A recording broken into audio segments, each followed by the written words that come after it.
Well, hello there, folks. It is I, the one, the only Big D, coming to you live and in person, letting you know that I survived Snowmageddon. It's still snowing here in Harrisburg, Pennsylvania. I'll let you see this. It's not as cold now, I can tell you that, but it is still just a coming down. Yes, the White Death is here. The roads look like shit, but the White Death is here. And vans and everybody just parked here in the lot because, well, we're gonna go. I mean, really. There you go. There you go. Big D has survived. Now, you'll notice, and I'm gonna get into this in this video, but the van is set up, the bed's made. I'm dressed, I got my snow boots on. I don't think I can get the camera down there to see that. Oh, there they are, snow boots. Yeah, the snow booties. They're on, everything. So that being said, today's topic is what are the, how to be successful as an expediter. And there's a lot of questions on this. And I'm going to go over some things you need to do to be successful. You know, I give you the 3 easy steps, but I think a little more comprehensive, what really it takes. Step 1, buy the right van. There's an idea. I hear people, oh, I made $89,000 in a cargo van. Well, yeah, I made it over 100,000, only worked 9 months in the Sprinter. You do it your way, I'll do it mine. Secondly, when I get up in the morning and I want to get dressed, I kind of like to stand up, put my clothes on. I don't like to be like this, see?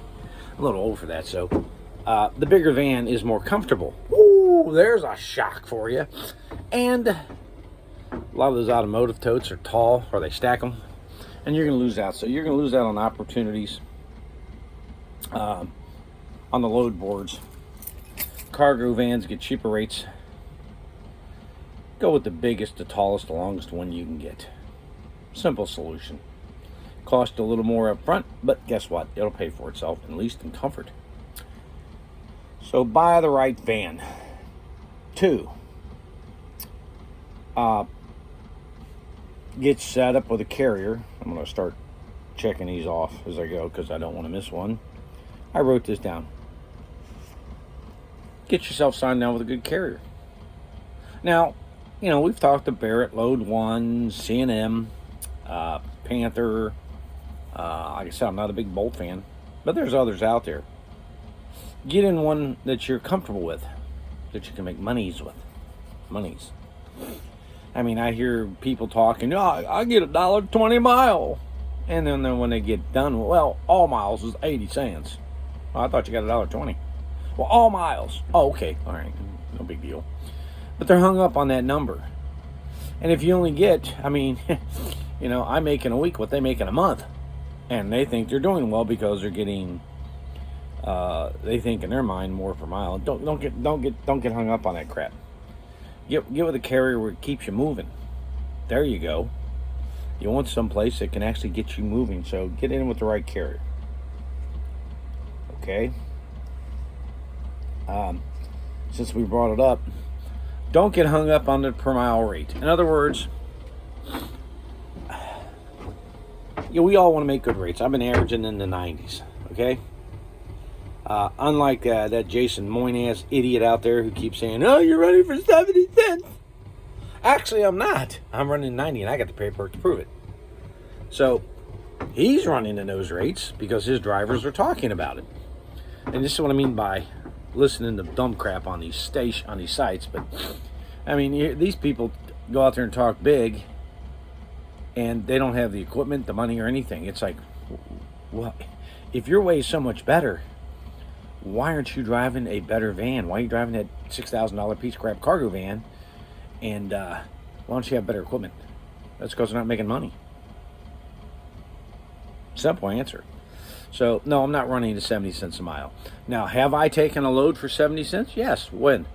Well, if you're stuck in California or down in Miami, and you're going to have to take that rate to get out of there, or you could be the purist like these guys want you to be and deadhead out of there for free, then you're a bigger fool than I think you are. You shouldn't be out here. You're running a business. I want you to go on Shark Tank, and I want you to go up to Kevin Leary, and I want you to say, Kevin, I was in Miami, Florida, and I'm not going to leave there at under $1 a mile. So rather than take the $1 a mile, I deadheaded out of there free. And have him go, are you stupid? Are you an idiot? You're dead to me. Why would you do that? Why wouldn't you take that 70 cents, because your cost of operation, say 30, make 40 cents a mile, get yourself in a better area, start making more money. Your way, you paid your way out. This way, you got paid to leave and they covered your cost. You're dead to me. Don't be stupid, folks. I mean, let's be honest. That's the dumbest thing I've ever heard. You're going to deadhead out for free when you could take a lower rate to get out and at least cover your cost and maybe make a few bucks. I mean, you know, I can't fix stupid. I really can't. I'm trying to advise you how to be successful. You're the reason. You're the problem. No, you're not the problem. You see, they have this aneurysm going on in their head that if everybody would stop taking those rates, they would come up. The problem is you can't get everybody to decide which truck stop to stop at. You're never going to get everybody to do it because you're going to have those few who will always take it and go. There you go. So you're not setting the rates there. Everybody else already has. So taking a cheaper rate sometime is necessary. I'm sorry. This is the reality of this work. And if you don't learn this, you're going to fail. Right van, right carrier, learn when to take a cheaper rate. Don't be afraid to deadhead. What? If you're out in bumfuck you know where, you ain't going to get a load. You're going to have to move, say, 200 miles. Well, if your gas tank fills up at 50 and it's 200 miles, takes half a tank, then you paid $25 to get over there to make 800. So are you willing to invest 50, 25, 50 bucks to make 800?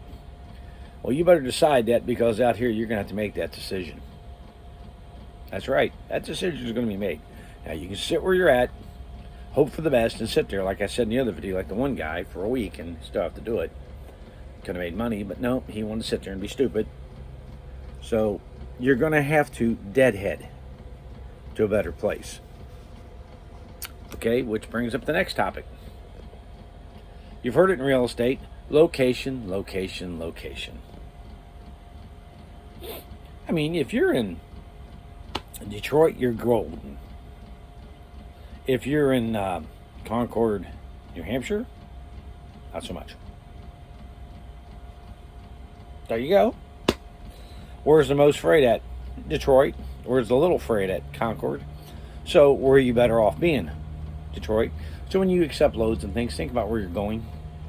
Portland, Oregon is not going to be good. It's a scenic drive. It really is. It's 2,300, 2,500 miles. You may get excited, but remember, what goes out's got to come back, and you may have to deadhead most of those miles back to get back into a freight lane. And that takes time too. So it's not only the distance, it's the time you may have to come back. So in other words, where you end up at, you need to be thinking ahead. I'm going to end up, oh gosh Lord, I'm going to end up in northern Florida. Oh, where do I go from here? About 400 miles to Atlanta. So you have to have that in your mind. I'm going to have to probably move 400 miles, 450 to Atlanta. So you're at least a tank of gas. So let's say it's $50, $50 it's going to cost you. You got to figure that in when you're looking at that load. Okay, $50 to get out of there.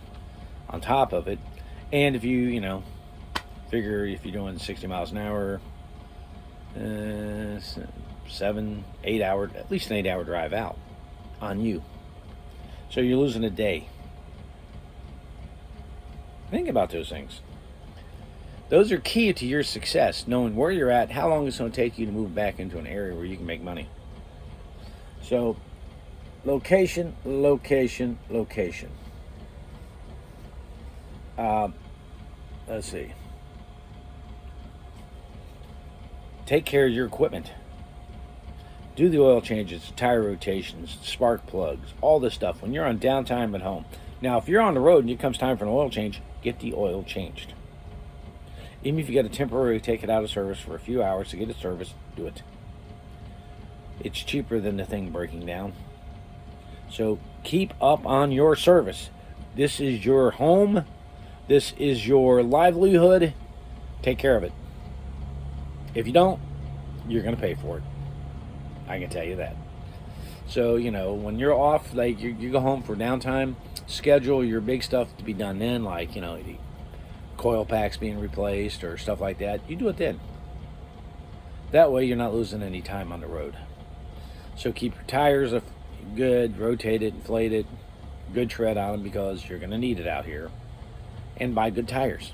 Don't buy that cheap crap. Buy the good ones. Michelin's, Firestones, stuff like that. Buy the good tires. You're going to pay for them, but they're going to last you twice as long. Pay now or pay later. So take care of your equipment. Okay. Laundry and showers. Evening. After 7, 8 o'clock, that's when you do your laundry and take your shower. Why? Chances of getting freight then is slim to none, so then you do it then. Nothing like at noontime taking your shower and getting done. I've had this happen too. Get a call on the shower and have to get moving. Hose off, you rinse yourself off, grab stuff, run.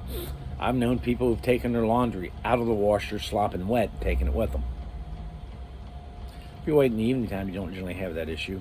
So learn when to do those things. Eating on the road. If you're under a load, you get gas going to the Pilot, Flying J, wherever you're at. There's a McDonald's there, grab a hamburger. Don't do like some people have. Stop and get a 3-course meal. Yeah, we've had drivers do that, and they were late, and yeah, all crap hit the fan over that one. So yeah, not good to do. You're on a load. You want to maximize your time. That's right. You want to save as much time in your protect time as necessary because, well, rule of thumb to me is that if I got 8 hours, I got 4 hours worth of sleep and 4 hours still to get there. I never want to get there exactly on the time, for one. Two, I want to make sure I have a lot of cushion in case of traffic. Eat and things on the run. You can grab a sandwich in there and go. Pre-packed sandwich, throw one on the counter, get yourself Coke, out the door you go. Or have stuff with you that you can eat. But you're not going to be sitting down and taking your time and having it your way. You're going to have it on the road. So eat on the run.